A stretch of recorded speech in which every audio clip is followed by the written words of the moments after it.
هەر تایبەت بە ساڵاوان و ڕۆژنامەنووسانی سنووری بادینان و هەولێر کە لە ماوەی ڕابردوو ژمارەیەکیان دەرجی کران و پێنجیان سزادران هەروەها ژمارەیەکیان تا ئێستا ڕاگیراون و دادگا بڕیاریدا لە ناوەڕاستی مانجی ئاب هەردوو ڕاگیرا و ئومێد بەڕۆشکی و بەدەلبەرواری دادگایی بکات ئەو کات بەڵام دیارە بە هەوڵی ژمارێک لە پارێزەران وادەکەی هاتۆتە پێش من گفتوگۆی زیاتر لەگەڵ بەڕێز کاک بەشدار چاوشین وەکو سەرپەرشتیاری تیمی پارێزەرانی کەیسی سزادراوانی بادینان ئەگەر پێمان بڵێ کاک بەشدار ئەو وادەی کە هاتۆتە پێش بۆ ڕاگیراوانی بادینان هەردوو ئومێد بەڕۆشکی وەروە بەدەلبەرواری بۆ کەی دیاری کراوە. بەناوی خودای گەورە میهرەبان بەخێر بێن. ئەمە لەگەڵ پارێزەر کارزان ڕەشید دزەیی تازە سەردانی دادگای تاوانی بەڕێزان ئەندامانی دادگای تاوانی دوومان کرد. دیارە بە پیر داواکاریەکەی تیمی پارێزەرانەوە هاتن پێمان وابوو موعیدەکەی هەردوو ڕاگیرا و ڕۆژنامەنووس ئومێد بەڕۆشتی و هەروەها مامۆستا بەدەلبەرواری ماوەیدەکان زۆر دوور بوو مانجی هەشت هەفتەی هەشت بوو. ئیتر بە پێی جەدوەلی ڕۆژانی دادگا مەشتەمە شەمان کرد فعلەن هەر ئەوەندە مەزال تێدا بوو داواکە هاتە پێش بووە 29 هەفت. بڵێ سزادانی ئەوانی ژیاخود هەمان ئەو کەیسە دەبێت کە پێ سزادراوەکەی دیکەی پێ سزادرا. وڵات طبعاً ئەوانە بە هەمان ئەو مادەی یەکی یاسای ژمارەیەکی ساڵی 2023 پەرلەمانی کوردستان بە هەمان مادە ئەوراقیانی حالەکرایە بەڵام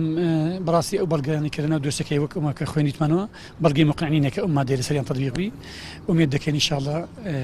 دادگا بە شێوەیەکی دادپەروەرانە بڕیاری خۆی بدە بە ئازادکردنیان. بەشدار سەبارەت بە سزادراون ئەو کەس پێنجانەی کە سزادراون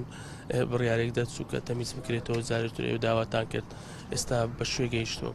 ئێستا طبعاً پاشەوەی کە دواتانەمان لێدا بڕیاری دواتانەی ڕاستکردنەوەی بڕیاری تەمیزی ئەوە بۆ پێنجشەممەی ڕابردوو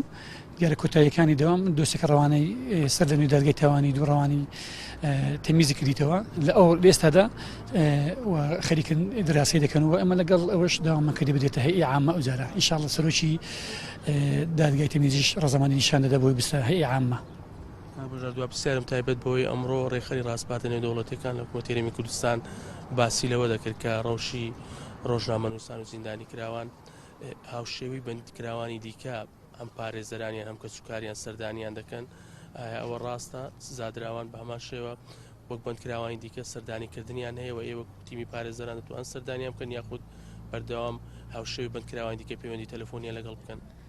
نەخێر بە هیچ ڕازنی ئەست و ئەساسینی ئەو مەسەلە ئەمە خۆمان لە نزیکەوە ئەمە پارێزەری ئەو سزادراوانینە تەنها پێش جێژنە نیو خولەک مەزەلیاندا هەرێکە و قسە لەگە عیلەکەیان بکەن نیو خولەک تەنها بای چۆنی باشی و تەوە ئەوەی کە نازانم ڕێخی ڕێسپارە نێدوڵەتەکان ئەو قسانەی کردی نازانم قسەی لەکوێ هێنایە بەداخەوە ئەم متەئەسیرم پێم ناخۆشە ئەو شوێن و مەکانەتە لێدوان دەداتم بێ ئەوەی ئاگای بێ ئاگاشە لەو بابەتەی نەخێر بە هیچ شێوەیەکی ڕاز نییە نە کەسوکاری ئەوانیان دیتە نە ئێمەش ڕێگە دەدەن بیان بینین بەڵام فعلەن سزادراوەکانی تری کە لە ئاسایش دەجی کراون حتا خەڵکی داعشی تێدایە تیرۆریستی تێدایە هەمووی کەسوکاریان دێندان بین تەنها ئەوان ڕێگەیان لە پێنادێتە ئەو دەقش بە هیچ شوێک نیانیتینە ڕاز نییە بەخێر بیست چاو بەڵێ ئەوە قسەی بەشدار چاوشین وەکو سەرۆشی تیمی پارێزەرانی سزادراوانی بادینان وەک باسی کرد دیارە کاتی دادگایکردنی بەدەلبەرواری ئومێد بەڕۆشکی بۆ 29 تەمموز هاتۆتە پێش هەروە باسی لە کەیسی پێنج سزادراوەکەی دیکەی بادینان کرد کە بە هەمان شێوەتانە لە بڕیارەکە دراوەوە چاوەڕێ دەکەن دادگا بڕیاری دیکە بۆ ڕاستکردنەوەی کەیسی ئەو پێنج سزادراوی بادینان بدات. بەڵێ